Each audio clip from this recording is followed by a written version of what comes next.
Los desastres no son hechos impredecibles o inesperados.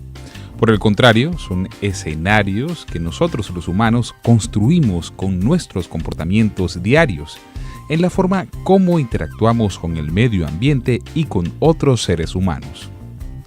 El punto de inicio de los desastres no es al momento que se presenta un fenómeno natural, como un sismo. El desastre en realidad inicia mucho antes. Por ejemplo, cuando construimos casas en terrenos que no cumplen con las condiciones necesarias, es decir, cuando construimos el riesgo.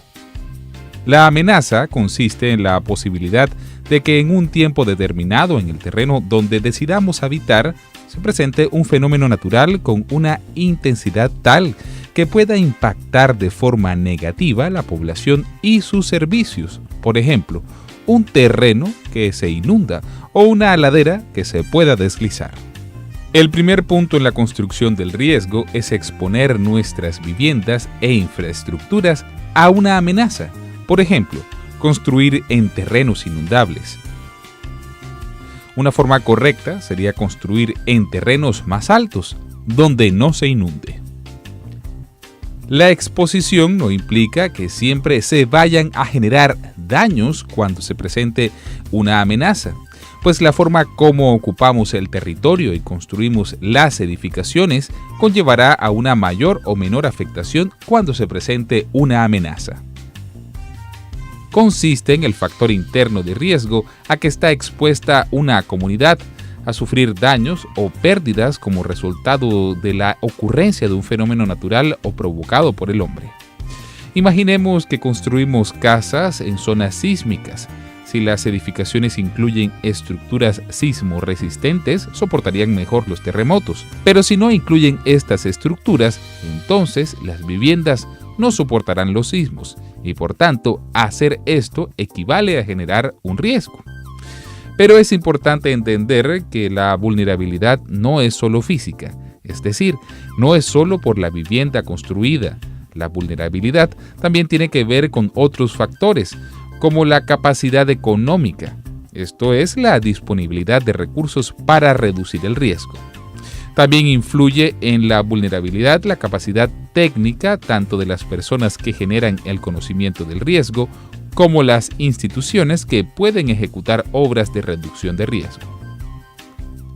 La falta de conocimiento o el nivel de educación sobre el medio ambiente y el riesgo de desastres por parte de las personas que habitan una zona expuesta a amenazas naturales o sociales y la degradación ambiental en las zonas en las que vivimos también son factores claves en la vulnerabilidad. Hay formas de reducir esos impactos que pueden ocasionar una amenaza.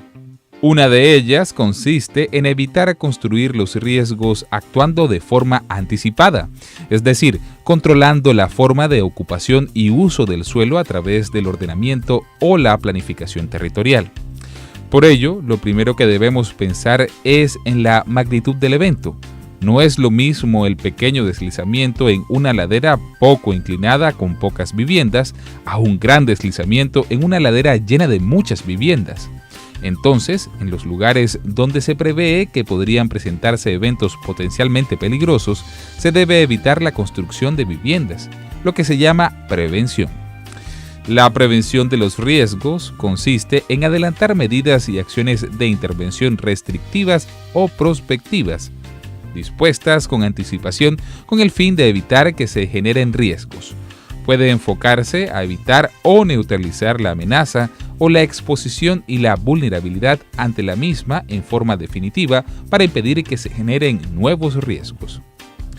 Pero no podemos olvidar que ya en el territorio que habitamos tenemos muchos riesgos construidos. Es ahí donde debemos emprender otras actividades buscando reducir los daños y las pérdidas, reconociendo que, efectivamente, no podemos reducir los riesgos a cero. Entonces, la tarea consiste en reducir sus impactos negativos. Por ejemplo, construir un muro para que un terreno no se inunde o se deslice y, por tanto, no dañe las pertenencias. Esto se llama mitigación. Los dos conceptos anteriores, es decir, la prevención y la mitigación, son los elementos fundamentales de la reducción del riesgo. Pero por el mismo hecho de que ya en el territorio que habitamos tenemos muchos riesgos construidos y que es posible que se presente un desastre antes de que logremos construir todas nuestras obras de mitigación, es primordial que nos preparemos para atender situaciones de desastre. Esto que llamamos manejo de desastre consiste en elaborar, poner a prueba y ejecutar los planes de emergencia y de contingencia, los cuales describe cómo debemos actuar ante los desastres y las emergencias, describiendo las formas de atender y evacuar a las personas afectadas, así como las formas de reconstruir los daños que se presentaron sin que reconstruyamos las condiciones de riesgo inicial.